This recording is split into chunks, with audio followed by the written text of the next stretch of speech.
కుప్పంలో జరిగిన ఇన్సిడెంట్ చూస్తుంటే నిజంగా చాలా బాధాకరంగా ఉంది. సీఎం చంద్రబాబు నాయుడు గారి సొంత నియోజకవర్గంలోనే ఇలా జరుగుతుందంటే రాష్ట్రంలో మహిళలకి ఏమాత్రం భద్రత కల్పిస్తున్నారో ఒకసారి రాష్ట్ర ప్రజలు ఆలోచించగలరు.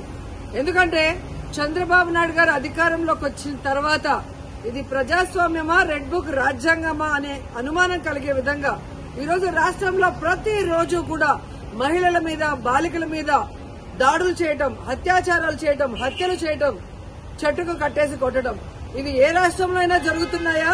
ఒక్క ఆంధ్రప్రదేశ్ లోనే జరుగుతుంది అంటే ఇక్కడ చంద్రబాబు నాయుడు గారు గాని, పవన్ కళ్యాణ్ గారు కానివ్వండి, అలాగే హోంమంత్రి అనిత గారు గాని ఎలా నిర్లక్ష్యంగా వ్యవహరిస్తున్నారు, ఎలా మహిళల రక్షణని గాలికి వదిలేశారో అందరికీ అర్థమవుతుంది.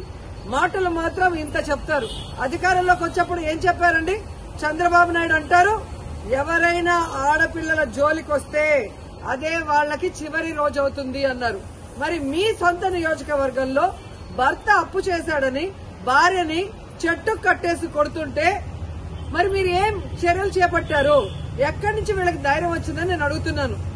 మీ పార్టీకి సంబంధించిన తెలుగుదేశం పార్టీ నాయకుడు ఒకడు ఈ అమ్మాయిని కట్టేసి కొట్టడం నిజం కాదా?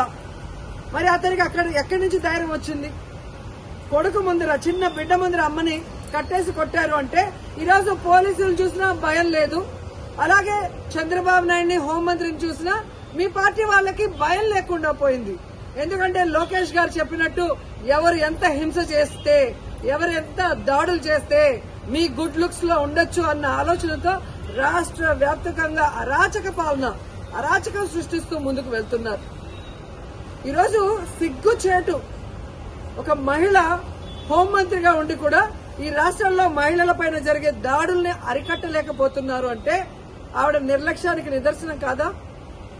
ఈరోజు పరిటాల సునీత గారి నియోజకవర్గంలో 14 సంవత్సరాల అమ్మాయిని, చిన్న అమ్మాయిని 14 మంది తెలుగుదేశం పార్టీ నాయకులు రేప్ చేస్తే కనీసం ఏం చర్యలు చేస్తుందండి? కనీసం వెళ్లి పలకరించిందా? అలాగే అనంతపూర్లో ఒక గిరిజన ఇంటర్మీడియట్ స్టూడెంట్ ని చంపేస్తే పోలీసుల నిర్లక్ష్యం వల్ల అమ్మాయి చనిపోతే అక్కడికి వెళ్లి హోంమంత్రి ఏమైనా చర్యలు చేపట్టిందా? మళ్ళీ గొప్పగా ఎన్నికల తర్వాత చెప్తుంది చంద్రబాబు నాయుడు ముఖ్యమంత్రి అయ్యాడు కాబట్టి ఇక ఆంధ్రప్రదేశ్ లో మహిళలంతా గుండెల మీద చేతులేసుకుని ప్రశాంతంగా నిద్రపోవచ్చని భారీ డైలాగ్ కొట్టింది. కనీసం కుప్పంలో కూడా మహిళలు ప్రశాంతంగా పడుకునే పరిస్థితి లేకుండా పోయింది. ఈరోజు ఆవిడ సెల్ ఫోన్ లో ఏ విధంగా వీడియో కాల్ చేసి పరామర్శిస్తోందంటే ఈవిడ అహంకారానికి నిదర్శనం కాదని నేను అడుగుతున్నా. హోంమంత్రి అంటే రాష్ట్రంలో మహిళలకి, ప్రజలకి రక్షణ కల్పించాల్సిన బాధ్యత ఉంది. అంతకన్నా ఏమో పని ఉన్నట్టు బిజీ అంటూ ఇంతవరకు ఒక ఇన్సిడెంట్ జరిగితే కూడా పోయి పరామర్శించదు. తప్పు చేసిన వాళ్ళని అరెస్ట్ చేయించాలన్న చిత్తశుద్ధి ఉండదు. సాక్షి ఈ విషయాన్ని వెలుగులో తెచ్చేంత వరకు ఇటు చంద్రబాబు నాయుడు గారికి గాని, అటు హోంమంత్రికి గాని విషయం తెలియలేదు, చర్యలు చేపట్టలేదంటే అంతకన్నా సిగ్గుచేటు ఏదైనా ఉందా? సీఎం గాని, డిప్యూటీ సీఎం, హోంమంత్రి టోటల్ ఫెయిల్యూర్ కాదా నేను అడుగుతున్నా. ఇంతవరకు సంవత్సరం అవుతుంది. మహిళల భద్రత గురించి ఏ రోజైనా మీరు ఒక కమిటీని వేసి ముఖ్యమైన నాయకులు దాని మీద డిస్కషన్ చేశారా? మహిళలంటే అంత చిన్న చూపు. ఓట్లు వేసుకోవడానికి మహిళలు కావాలి, కానీ వాళ్ళకి రక్షణ ఇవ్వడానికి, వాళ్ళకి వెల్ఫేర్ చేయడానికి, వాళ్ళని అభివృద్ధిలో తీసుకురావడానికి మాత్రం వాళ్ళు మనుషులుగా మీకు పరిగణలో తీసుకోరు. ఇప్పటికైనా చంద్రబాబు నాయుడు గారు, పవన్ కళ్యాణ్ గారు, లోకేష్ గారు, అనిత గారు రెడ్ బుక్ రాజ్యాంగాన్ని పక్కన పెట్టి ముందు ఆడపిల్లకి రక్షణ కల్పించాల్సిన బాధ్యత తీసుకోండి.